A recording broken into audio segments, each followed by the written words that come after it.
Hey guys. Alright, we're going to do Genesis 32. Jacob wrestles with God.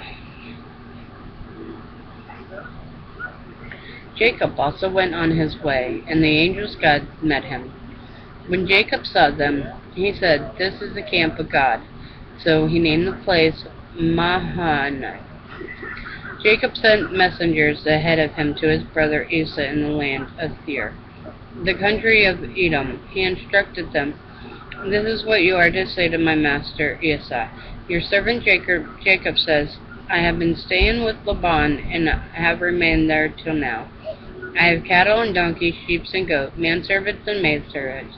Now I am sending this message to my lord, that I may find favor in your eyes."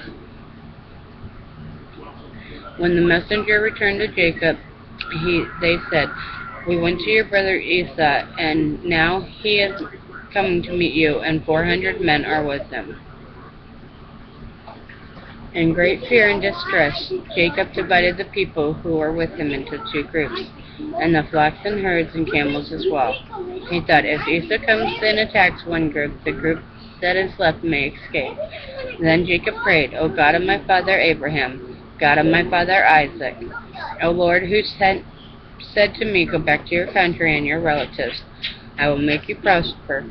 I am unworthy of all the kindness and faithfulness you have shown your servant. I had only my staff when I crossed this Jordan, but now I have become two groups. Save me, I pray, from the hands of my brother Esau, for I am afraid he will come and attack me, and also the mothers with their children. But you have said, I will surely make you prosper, and will make your descendants like the sand of the sea, which cannot be counted." He spent the night there, and from that he had with him he selected a gift for his brother Esau, 200 female goats and 20 male goats, 200 ewes and 20 rams, 30 female camels and their young, 40 cows and 10 bulls, and 20 female donkeys and 10 male donkeys. He put them in the care of his servants, each herd by itself, and said to his servants, "Go ahead of me and keep some space between the herds." He instructed one in the lead, "When my brother Esau meets you and asks, 'To whom do you belong, and where are you going, and who owns all these animals in front of you?' then you are to say, 'They belong to your servant Jacob, and they are gifts sent to my lord Esau, and he is coming behind us.'" He also instructed the second, the third, and all the other followers who followed the herd, "You are to say the same thing to Esau when you meet him.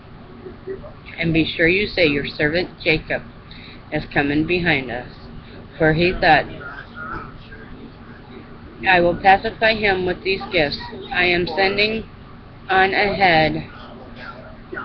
Later, when I see him, perhaps he will receive me." So Jacob gifts, cup and a half. So Jacob's gifts went on ahead of him, but he himself spent the night in the camp. Jacob wrestles with God. That night Jacob got up and took his 2 wives, his 2 maidservants, and his 11 sons, and crossed the ford of the Jabbok. After he had sent them across the stream, he sent over all his possessions. So Jacob was left alone, and a man wrestled with him till daybreak.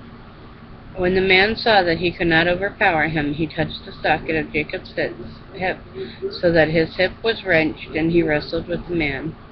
Then the man said, "Let me go, for it is a daybreak." But Jacob replied, "I will not let you go unless you bless me." The man asked him, "What is your name?" "Jacob," he answered. Then the man said, "Your name will no longer be Jacob, but Israel, because you have struggled with God and with men, and have overcome." Jacob said, "Please tell me your name." But he replied, "Why do you ask my name?"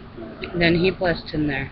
So Jacob called the place Peniel, saying, "It is because I saw God's face to face, and yet my life was spared." The sun rose above him as he passed Peniel. and he was limping because of his hip. Therefore, to this day, the Israelites do not eat the tendon attached to the socket of the hip, because the socket of Jacob's hip was touched near the tendon. And that's the end of Genesis 32. Alright, I'll be back, guys.